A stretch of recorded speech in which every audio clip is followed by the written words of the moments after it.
Note کر لیجئے تھوڑا سا وقت جو ہمارے پاس باقی ہے. یہ جو اب تیسری صورت آ رہی ہے اس چھوٹے گروپ کی، سب گروپ کی، سورۃ الحجر، اس کا سٹائل بالکل مختلف، مزاج منفرد، لیکن اس مجموعے کے اندر جو ہے اپنے اسلوب کے اعتبار سے یہ بالکل منفرد ہے. جیسے سورہ یونس سورہ ہود جوڑے کی شکل میں، سورہ یوسف منفرد، اگرچہ اس کا ایک جوڑا ہے اور وہ ہے دوسری جگہ پر سورہ طٰہٰ، وہ ہم جب پڑھیں گے تو وہاں اور بات واضح ہو جائے گی. دوسرا سب گروپ، اس میں یہ دو صورتیں تقریباً ایک مزاج کی، ایک ان کے درمیان جو ہے نسبت زوجیت سورہ رعد اور سورہ ابراہیم میں.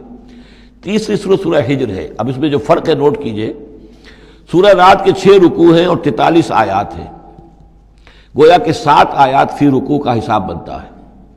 سورہ ابراہیم کے 7 رکوع ہیں، 52 آیات ہیں، 7.5 آیت فی رکوع. سورہ ہجر کے 6 رکوع ہیں، 99 آیات ہیں، 16.5 آیات فی رکوع آپ کو ملیں گی. یہ اصل میں قرآن مجید میں مکی صورتوں میں آپ کو اسلوب کا یہ فرق نوٹ کر لینا چاہیے کہ جو ابتدائی صورتیں نازل ہوئیں اس میں آیتیں چھوٹی چھوٹی، ردم بہت تیز. جیسے کہ پہاڑی نالے ہوتے ہیں، دریا ہوتے ہیں، تو ان کا پاٹ بہت کم ہوتا ہے لیکن بہاؤ بہت تیز ہوتا ہے. دریا کنہار جس نے بھی دیکھا ہے، دریا سوات دیکھا ہے کالام میں یا کہیں اور، تو ان کی چوڑائی تو کچھ بھی نہیں ہوتی، بلکہ دریا سندھ یہ پورا جو ہے، یہ شاہراہ ریشم جو ہے اس کے ساتھ دیکھیے تو نیچے معلوم ہوتا ہے چھوٹی سی کوئی لکیر پانی کی ہے، اس کے سوا کچھ بھی نہیں.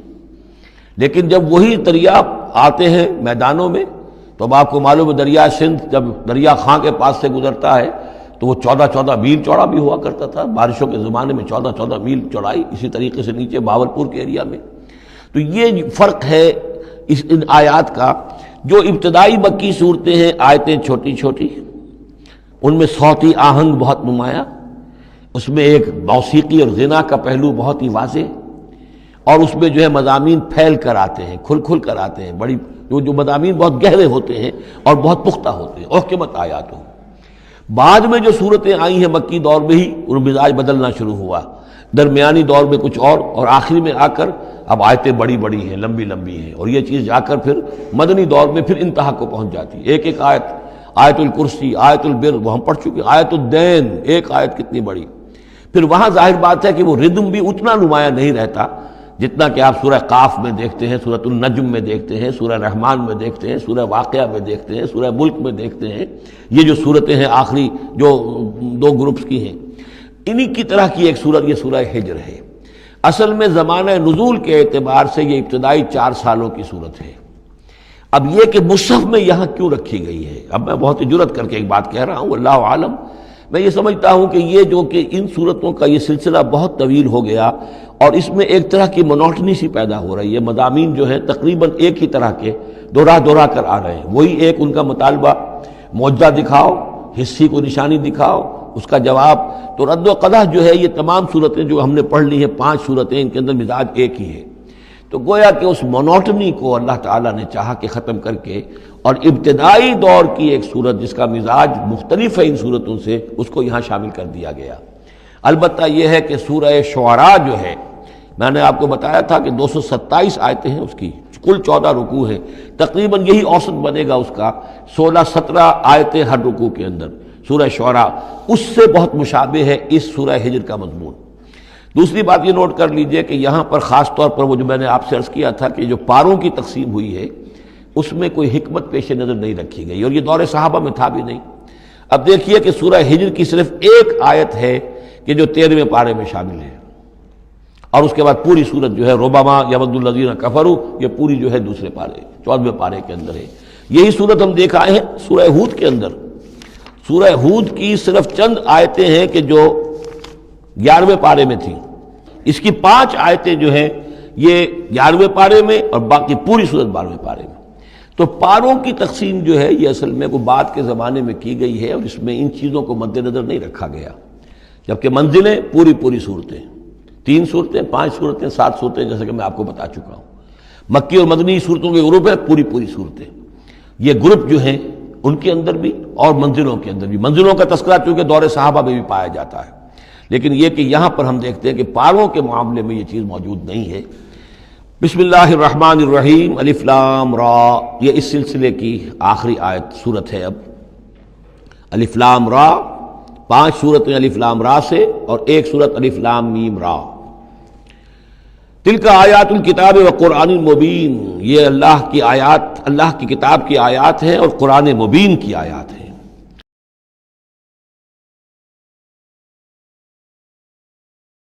ربما یود الذین کفروا لو کانوا مسلمین، ایک وقت آئے گا کہ وہ لوگ کہ جنہوں نے کفر کیا تھا حسرت کے ساتھ کہیں گے کاش کہ ہم اسلام لے آتے۔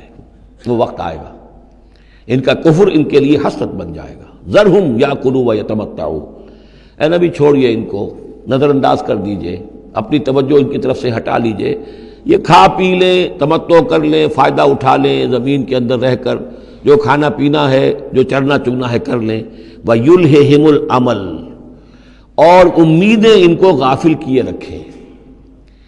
یہ جو یلہہم العمل ہے، الہا یلہی الہاءً، غافل کر دینا۔ حدیث میں آتا ہے ما قل وکفا خیر مما کثر والہا، اگر کوئی شے کم ہے لیکن کفایت کر جائے، آپ کی ضرورت پوری ہو جائے، یہ اس سے کہیں بہتر ہے کہ زیادہ ہو اور وہ غافل کر دے۔ اگر زیادتی ہے، فراوانی ہے، رزق کی سر و سامان موجود ہے، ہر چیز، کوئی ضرورت کبھی اٹکتی نہیں، تو اللہ یاد نہیں آئے گا، اللہ سے غفلت ہو جائے گی۔ اس سے بہتر یہ ہے کہ ضرورت تو پوری ہو جائے، کسی کے سامنے دست سوال دراز نہ کرنا پڑے، لیکن یہ ہے کہ اس سے زیادہ نہ ہو کہ تاکہ غفلت نہ ہو۔ ما قل وکفا خیر مما کثر والہا، الہاکم التکاثر، وہ صورت مبارکہ ذہن میں رکھیے۔ وَيُلْهِهِمُ الْعَمَلُ، طول عمل کہلاتا ہے، یہ انسان لمبے لمبے نقشے بناتا چلا جاتا ہے، میں یوں کروں گا، پھر ایسے کروں گا، پھر اس طرح کروں گا، پھر اس سے یہ کہ وہ کارخانہ بنا لوں گا، پھر ایک اور کارخانہ بنا لوں گا، یا یہ کہ اپنے پروفیشن کے اندر یہ کام کروں گا، اس طرح آگے بڑھوں گا، اسی میں مگن رہتا ہے، زندگی ختم ہو جاتی ہے۔ فَسَوْفَ يَعْلَمُونَ، تو ان قریب انہیں معلوم ہو جائے گا اور انہیں حقیقت جو ہے ان پر منکشف ہو جائے گی۔ وَمَا أَهْلَكْنَا مِنْ قَرْيَةٍ إِلَّا وَلَهَا کِتَابٌ معلوم، اور ہم نے کسی بھی بستی کو ہلاک نہیں کیا مگر یہ کہ اس کا وقت معین تھا، لکھا ہوا، اس سے پہلے وہ عذاب نہیں آیا۔ مَا تَسْبِقُ مِنْ أُمَّةٍ أَجَلَهَا وَمَا يَسْتَأْخِرُونَ، اور جب وہ وقت آ جاتا تھا تو نہ کوئی امت وہ اس سے پہلے آگے بڑھ سکتی تھی اور نہ وہ پیچھے کر سکتے تھے۔ وہ وقت تو معین ہے اللہ کا، تو نہ وہ پیچھے کر سکتے ہیں نہ امت آگے بڑھ سکتی ہے۔ وَقَالُوا يَا أَيُّهَا الَّذِي نُزِّلَ عَلَيْهِ الذِّكْرُ إِنَّكَ لَمَجْنُونَ، اور بڑی ڈھٹائی کے ساتھ انہوں نے کہا اے وہ شخص جس کا یہ گمان ہے کہ اس پر ذکر نازل ہوا ہے۔ یہ ترجمہ میں کر رہا ہوں، ورنہ لفظی ترجمہ کیا ہوگا؟ اے وہ شخص جس پر ذکر نازل کیا گیا ہے، انک لمجنون، ہمارے نزدیک تو تم مجنون ہو، تمہارا دماغ خراب ہو گیا ہے، تم پر جن کا عصیب کا سایہ آ گیا ہے، یا تمہارا دماغی توازن صحیح نہیں رہا۔ لہذا بامحاورہ ترجمہ ہوگا اے وہ شخص، قالوا یا ایھا الذی، اے وہ شخص جو یہ سمجھتا ہے، جس کو یہ زوم ہے، جس کا گمان ہے، نزل علیہ الذکر، کہ اس پر اللہ کی طرف سے الذکر نازل ہوا ہے، یاد دہانی نازل ہوئی ہے، انک لمجنون، ہمارے نزدیک تو تم دیوانے ہو گئے ہو۔ معاذ اللہ ثم معاذ اللہ، لو ما تاتینا بالملائکۃ ان کنت من الصادقین، کیوں نہیں لے آتے فرشتوں کی فوج ہمارے سامنے اگر تم سچے ہو۔ ما ننزل الملائکۃ الا بالحق، اور اللہ تعالیٰ کی طرف سے جواب آ رہا ہے ہم نہیں اتارا کرتے فرشتوں کو مگر حق کے ساتھ۔ فرشتے تو آتے ہیں تو عذاب لے کر آتے ہیں، فیصلہ لے کر آتے ہیں۔ فرشتے آئے تھے حضرت لوط کی قوم کے اوپر اور سدوم اور عمورہ کی بستیوں پر عذاب لانے کے لیے آ گئے تھے، تو یہ فرشتوں کو بلانا چاہتے ہیں، اپنی شامت بلانا چاہتے ہیں۔ ما ننزل الملائکۃ الا بالحق، وہ تو آتے ہیں تو آخری فیصلے کے لیے آتے ہیں۔ وما كانوا اذا منذرین، اور پھر انہیں کوئی اور پھر مہلت نہیں دی جاتی۔ انا نحن نزلنا الذکر وانا له لحافظون، یقیناً ہم ہی نے یہ ذکر نازل کیا ہے اور ہم ہی اس کے محافظ ہیں، ہم اس کی حفاظت کریں گے۔ یہ آیت مبارکہ بہت اہم ہے، جیسا کہ اس سے پہلے بھی عرض ہو چکا ہے کہ قرآن کی محفوظیت کے معاملے میں کہ اللہ تعالیٰ نے اس کی حفاظت کا ذمہ خود لیا ہے۔ جہاں تک تو تعلق ہے انا نحن نزلنا الذکر کا، تو یہ چیز تو اپلیکیبل ہے تورات کو بھی اور انجیل کو بھی۔ تورات بھی اللہ نے نازل کی، ہم پڑھ چکے سورہ مائدہ میں انا انزلنا التوراہ فیہا ھدی ونور، فیہا ھدی ونور۔ انجیل نازل کی ہم نے، اس میں بھی ہدایت بھی تھی، نور بھی تھا۔ لیکن دوسرا ٹکڑا انا لہ لحافظون، ہم ہی ہیں اس کی حفاظت کرنے والے، یہ صرف ایکسکلوسیو ہے معاملہ قرآن کا۔ اس کے سوا کسی اور صحیفہ آسمانی اور کسی کتاب سماوی کو اللہ تعالیٰ نے ضمانت نہیں دی. اور اس کی وجہ یہی ہے کہ اصل ہدایت نامہ جو ابدی ہے، جو کامل ہے، وہ ابھی آنے والا ہے. لہذا یہ سابقہ ایڈیشنز جو ہیں، نامکمل ایڈیشنز ہیں، یہ تو یوں سمجھیے کہ انٹرم پیریڈ کے لیے کچھ انسٹرکشنز تھی جو دے دی گئیں، ان کو مستقل طور پر محفوظ رکھنے کی کوئی ضرورت نہیں تھی. یہ ختم نبوت پر ایک بہت بڑی دلیل ہے کہ کسی بھی قادیانی سے اگر بات کی جائے تو اگر اس سے یہ کہا جائے کہ آیا تمہارے نزدیک قرآن میں ہدایت کامل ہوئی یا نہیں، تو جواب دے گا ہدایت تو کامل ہو گئی. نمبر 2، کیا تمہارے نزدیک قرآن محفوظ ہے یا نہیں؟ اگر وہ محفوظ بھی ہے تو پھر کسی اور وحی کی ضرورت کیا ہے؟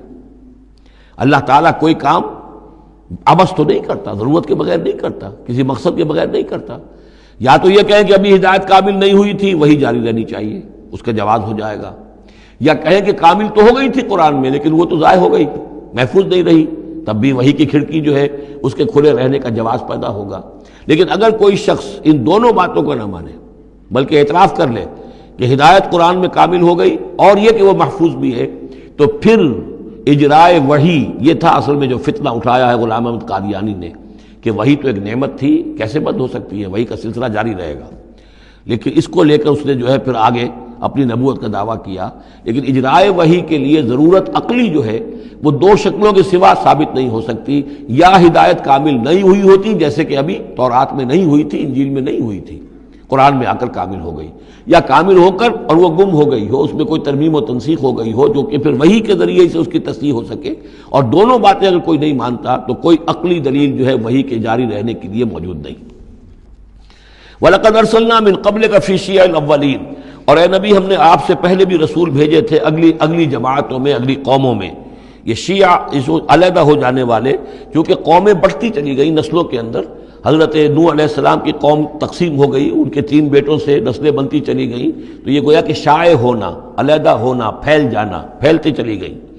وما یاتیہم من رسول الا کانوا بہ یستہزئون، اور نہیں آیا ان کے پاس کوئی بھی رسول، جب بھی کبھی آیا مگر وہ استہزاء کرتے رہے، تمسخر کرتے رہے.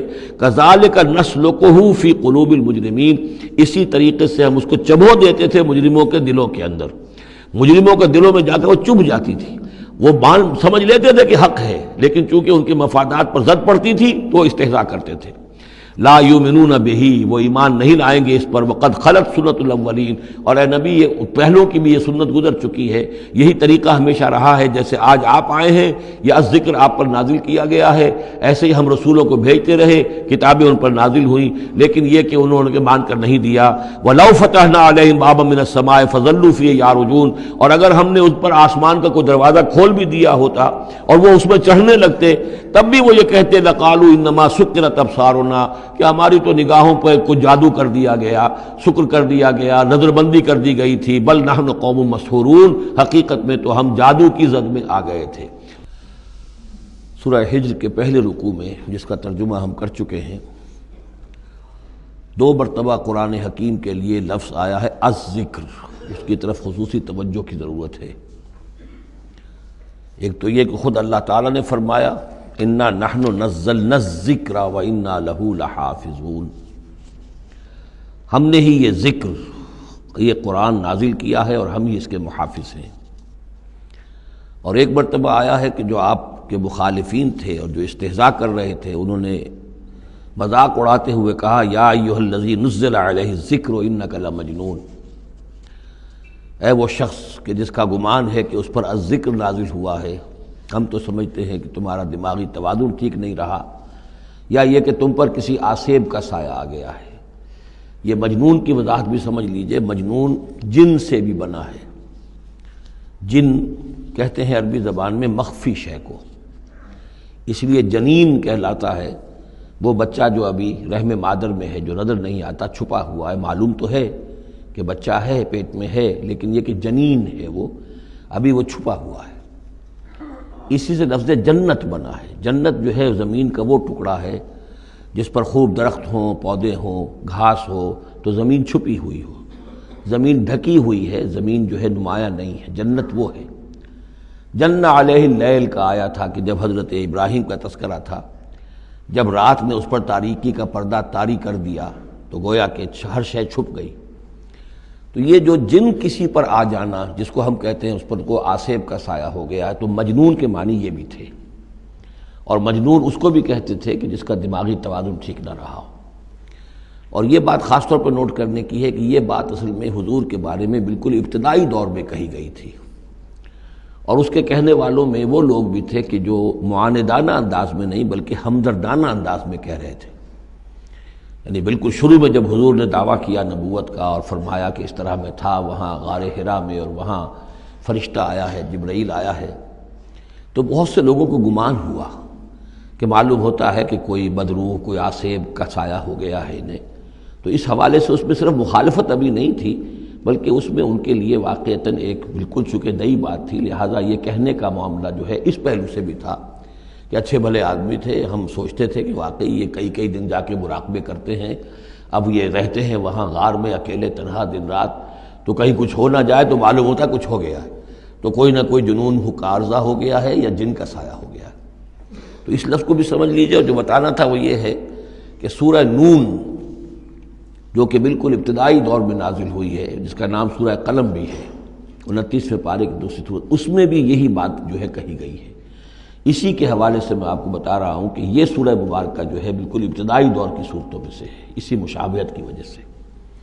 قرآن مجید کا ذکر ہونا اس معنی میں ہے، کئی مرتبہ واضح کر چکا ہوں کہ قرآن کا فلسفہ یہ ہے کہ جو ایمانی حقائق ہیں، خاص طور پر اللہ کی ذات کا علم اور اس کی صفات کا علم، وہ روح انسانی کے اندر موجود ہے، بس صرف اس پر ظہول کا پردہ طاری ہو گیا۔ جیسے آپ کو کوئی چیز پہلے معلوم تھی، اب یاد نہیں رہی، معلوم تھی لیکن اب بھول گئے۔ آپ بھولنے کا مطلب کیا ہے کہ وہ آپ کی یادداشت کے ذخیرے میں کہیں نیچی اتر گئی ہے۔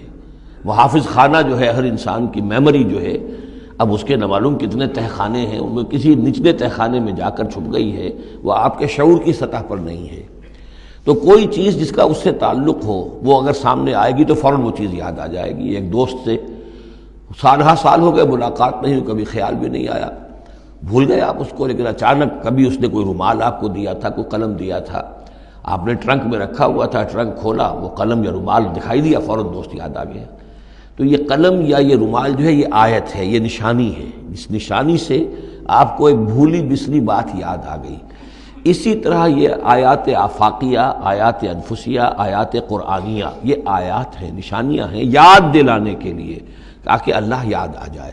حقیقت میں اللہ تعالیٰ کا علم اور اللہ کی معرفت سوئی ہوئی ڈورمنٹ پوزیشن میں، ڈورمنٹ کنڈیشن میں ہماری روح میں موجود ہے۔ تو الذکر، دی ریممبرنس یا دی ریمائنڈنگ، یہ اصل میں وہ چیزیں کہ جو روح انسانی کے اندر موجود ہیں، لیکن جن پر ظہول کے اور نسیان کے پردے پڑ گئے ہیں، ان پردوں کو ہٹا کر تازہ کرنا۔